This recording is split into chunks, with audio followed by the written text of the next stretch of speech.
হায় রে ভাই, এত দূরে আমি জানতাম না। দাদু বাড়িতে গিয়ে এই বছরের প্রথম একটা বিয়ের দাওয়াত পেয়ে গেলাম, তাই রেডি হয়ে বেরিয়ে পড়লাম। একদম পিনন হাদি আমাদের ট্রেডিশনাল ড্রেস পরে রেডি হয়ে গেলাম। এটা আমার বিয়ের সময়কার ড্রেস। এদিকে আমার পিসিও রেডি হয়ে গেল, নিশিতেও রেডি।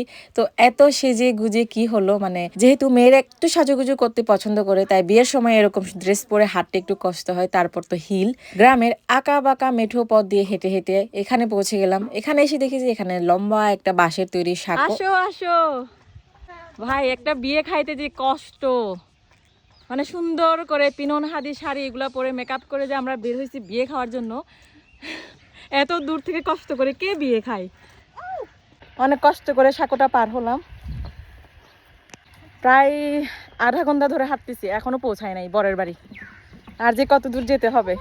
আরও কিছুক্ষণ হাঁটার পরে একদম পৌঁছে গেলাম বিয়ে বাড়িতে, মানে বরের বাড়িতে। তো আমরা বরের বাড়িতে চলে আসলাম। তো এখানে এসে দেখি নতুন বউয়ের ফটোশ্যুট চলতেছে।